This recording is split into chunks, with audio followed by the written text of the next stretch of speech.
Let's get this show started, right?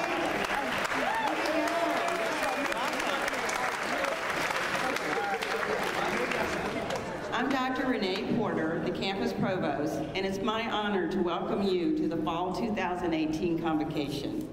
We are confident that each of you will bring to this campus your unique perspectives and experiences. Our faculty and staff welcome you to our Links family. We want you to feel a sense of belonging at Lindenwood University and enjoy opportunities to grow as individuals. While pursuing your degree, you will discover that the connections you make in life carry you from one experience to the next. Sitting around you are hundreds of individuals and hundreds of opportunities to make connections that last a lifetime. Let me introduce you to a few university leaders, some of those of which you have already connected with. Dr. Brett Barger, President of the University-Belleville campus. Dr. Susie Jones, Dean of Students.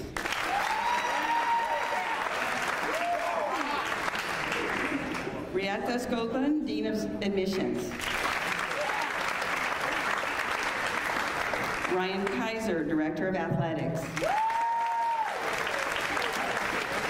Dr. Megan Peabody, Assistant Professor of English and recipient of the 2018 Teaching Excellence Award. Now it's your turn. Faculty and students, as I introduce your respective division chair, please stand and be recognized as a division. Dr. Christopher Gordine, Division Chair of Business and Entrepreneurship. Students and faculty.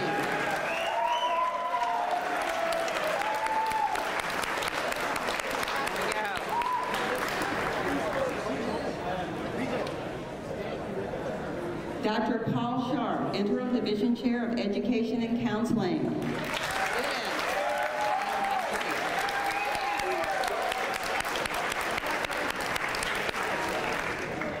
Professor Brendan Leahy, Division Chair of Humanities.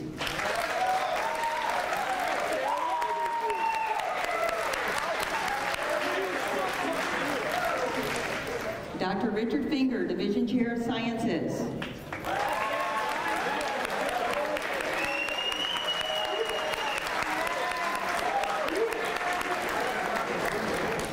And Dr. Andrea Boyles, Division Chair of Social and Behavioral Sciences.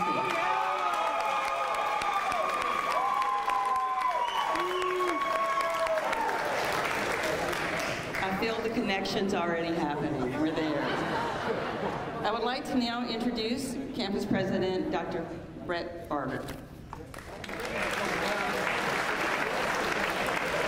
Thank you. You all are doing a good job so far. The more you cheer, the less we speak. That's always the rule, so just remember that.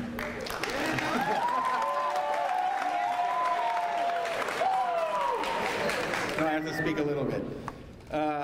So excited. We've been waiting so long for you all to be here, and the day has finally come, and thank you for being here at this event too. 2018 Lindenwood University-Belleville Convocation. The fact that you're in this room means that you are already a part of the Links family, and I will tell you in time that will begin to mean more and more to you. But I want to start by telling you a little bit about your faculty that are here and on the stage. I can say with certainty that this group is one of the most intelligent, well-educated, talented group of people that you will ever be around. That's right. But here's the thing, when you have that much talent, life presents you a lot of options. You can do a lot of things with that, and they're here for one reason, and it's for you. And their time and energy is devoted to you to make your dreams come true. More than any other time in your life, these years here, you're going to be surrounded by a group of people whose sole purpose is to help you achieve your goals and your dreams. That's pretty amazing. Regular life doesn't look like that after you leave. But I would encourage you, do not let that opportunity pass you by. You know, as you came in, you were clapped in and the faculty were recognizing you. Well, we do the same when you graduate as well. And the faculty will be in the front. And the thing that'll change, though, is right now for you, they're professors and you don't know them very well. By that time, they've become mentors and friends and probably people that you're going to know for the rest of your life. And that depth of relationship is genuine and very important to you. But I got to tell you, you have a role in that too. It's not a one-way street. You need to make an effort to connect with your faculty inside and outside the classroom. And the sooner you do that, the better that relationship will be and the more you'll get out of it. You have to share your dreams and goals with them. They're there to help you. And when they know what you want to achieve, they can get behind that and help you get resources for it and connect to their network as well. This one is absolutely true. In the classroom, be curious. Don't be passive in the classroom and just wait for information to come to you. This might be a surprise. You're not here to get good grades. You are here to get knowledge. And when you do that, the grades come with it, but you have to be an active part. I want to tell you a little bit about me, because I was you at one point as a student as well. I attended Lindenwood. I was a business major, and I was a soccer player, and I knew exactly who I was, what was important to me, and where I wanted to go. And along the way, I had 2 classes that I took that changed my life forever that I would have never anticipated. One was Ann Kennelly's World Literature class, and the other one was John Waymer's Art Appreciation class. They opened my eyes to a whole new world that I didn't know existed and have absolutely changed my life, even today, and the lives of my kids because of the things that we do. I became a lot more than just a business student or an athlete. I became well-rounded. Here's a funny thing, though. I have friends that sat in those same classes, and if you spoke to them today, they would say they didn't get anything out of it. It was a waste of their time, and it was something they were never going to use in their lives. The difference is how you look at it and who you want to be as a person.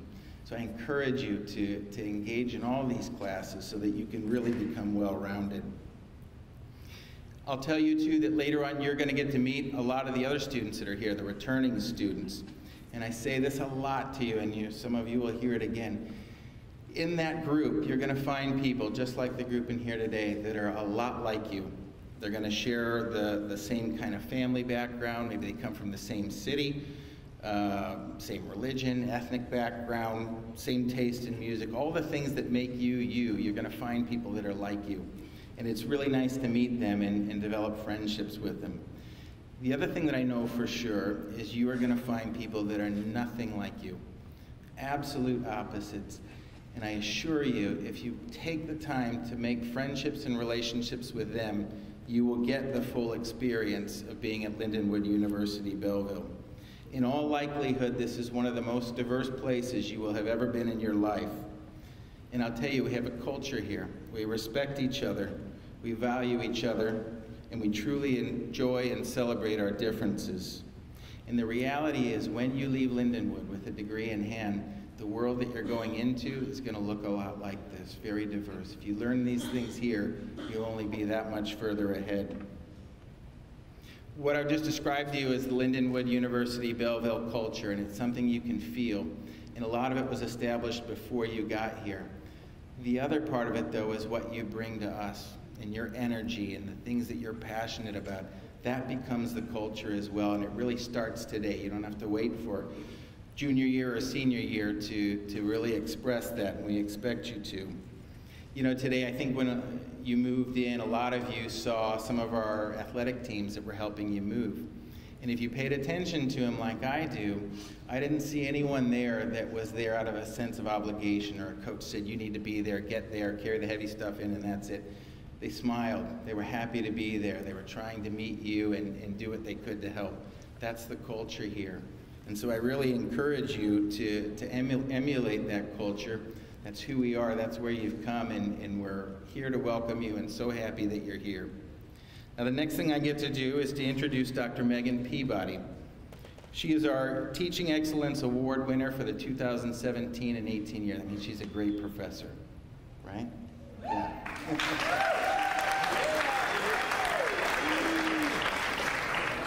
Dr. Peabody is an assistant professor of English who earned her bachelor's degree in English from Western Michigan University, a master's degree in British and American literature from Northern Illinois University, and a doctorate in English and 19th century studies from the University of Nebraska-Lincoln. She teaches a variety of courses at Lindenwood, including first-year composition courses, general education literature courses, advanced English major courses, and courses in support of the Gender Studies minor.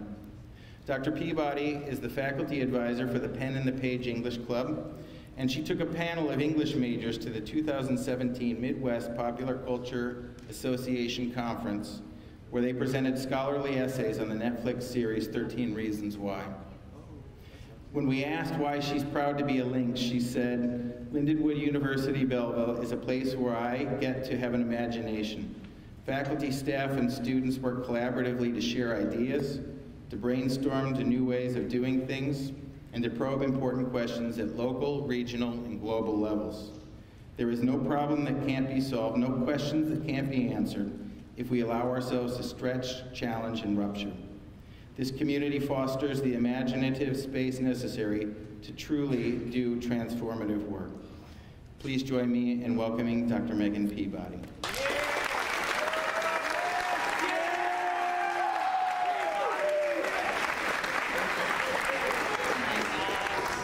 Thank you very much for a warm welcome. This has been a stressful kind of day preparing for this, and as I was kind of pulling together my thoughts and ideas for this speech, I really couldn't help but think about how for us, these people who work in higher education, the people who are sitting here and here, the people who are along the back wall as well, that for us, it really is the fall that's a time for new beginnings. There's this kind of symbolic power of spring as being a time of newness and of rebirth and of beginnings, but for me and for a lot of us who are here today, like that's really what the fall is. It's the start of a new school year. And of course, as we embark on a new year, I know my colleagues do a lot of what I do. We reminisce about when we were first finding our way around the college or university of our choice for that first time. I mean, this thing that you're doing now, it's one of those really big beginnings. And for me, my beginning was not at all what I imagined it would be. I was at a really big school. I was pretty overwhelmed. Like a lot of you here today, I didn't have a friend within 100 miles. And on top of that, while I'm really good with directions now, I could not get a handle on the different buildings on my campus and what stairwell went in what direction, which one seemed to go into some sort of weird, like I'm living in some strange Gothic castle or something, and I just didn't know exactly what I was doing. And it was this kind of perfect storm of information overload, and it led to 18-year-old me actually having the absolute worst happen, and it was me getting lost on the way to my very first college class. I was really, really late because it took me a while to actually find the building, and then it took me even longer to actually find the classroom. I'd actually planned ahead. I'm a reasonably good planner. It sounds like it's all a lie when I say that I'm good at directions now. I'm reasonably good at planning. I had my route set. I had my paper copy of my schedule, and it was getting all like sort of bloated and stretched out because my hands were really sweaty, but I was going to find this place. And of course, because this is such a formative event, I also remember a lot about it. It was Econ 108, Contemporary International Economics, and I was late. And I was embarrassed. And I asked a random person to help me find the classroom, and I did, and I tried to slink in at the end and be quiet. And as I remember it now, of course, it seemed like I was a lot louder than I probably was. Maybe I wasn't as distracting, but I don't know, because in my mind, of course, it's one of my beginnings. It's one of these big first things. And now this is like traumatic story of my sort of true embarrassing thing. It's not meant to be scary or where you'll go, that lady said it's gonna happen and now this will totally happen to me. But I think it kind of gives us something important to meditate on. At this particular moment, that is so important for all of you. These beginnings, these experiences that we have, sometimes they're thrust upon us, sometimes we make them ourselves, but they are all what they are. They're these beginnings. And in my field of literary studies, we like to talk a lot about the importance, like a real importance of stories. As a reader, finding these connections between a character's life and your own. As a researcher, finding and recovering stories that have been forgotten in this way that gives voice to the silenced. As a writer, actually using that act of writing to figure out what the story is, what it wants to, or maybe even needs to be. But when we read a story or hear a story, it has to happen at its beginning. Sometimes the contents of those beginnings feel like natural places to begin. So David Copperfield by Charles Dickens begins with David telling the reader, "Whether I shall turn out to be the hero of my own life, or whether that station will be held by anybody else, these pages must show. To begin my life with the beginning of my life, I record that I was born, as I have been informed and believe, on a Friday at 12 o'clock at night. It was remarked that the clock began to strike and I began to cry simultaneously. And just in case we're confused about this, the first chapter of this novel is called I Am Born. So of course it's one of those natural kinds of beginnings, birth. And J.D. Salinger actually echoes this opening with the way that he has Holden Caulfield first address the reader in The Catcher in the Rye.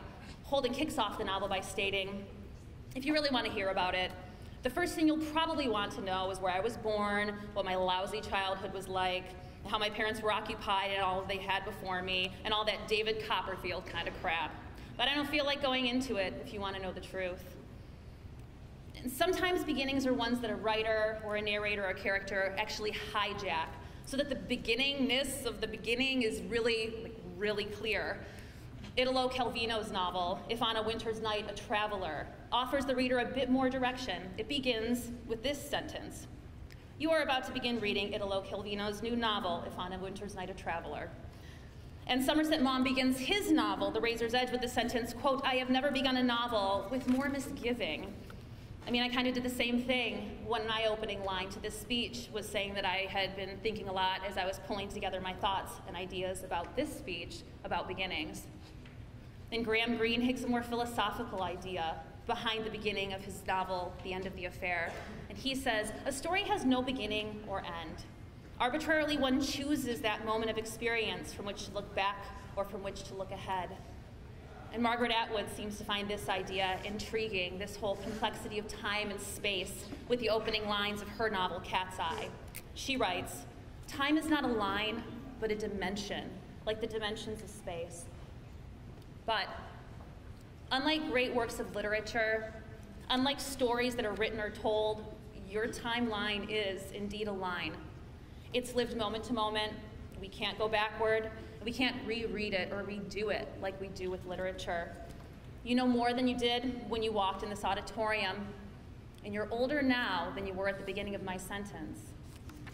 This means that the choices that you make today, tomorrow, a week, month, year, from now until graduation with us are all part of that story and of your story. And right now we are at a beginning, and you're actually living it. It's going to twist and turn. Sometimes you'll forget it. Maybe you'll think you're more distracting than you were in the back of that Econ 108 class.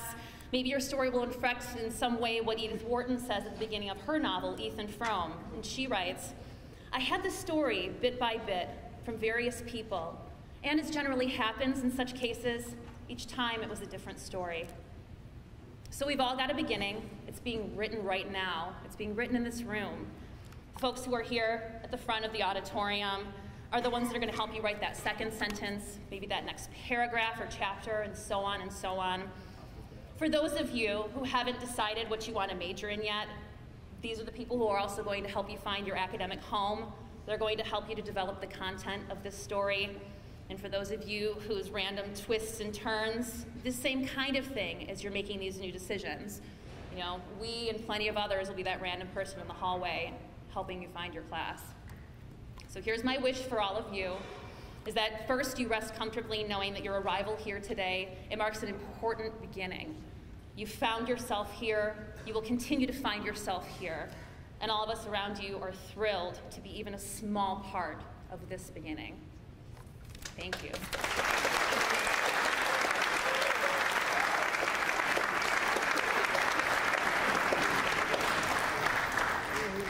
Thank you, Dr. Barger and Dr. Peabody. As you embark on this exciting journey, remember that you are now part of the wonderful Lindenwood community, a community that fosters real experience and real success. We are thrilled that you have found your new home. Believe it or not, we're about to end this. This is great. Okay, so.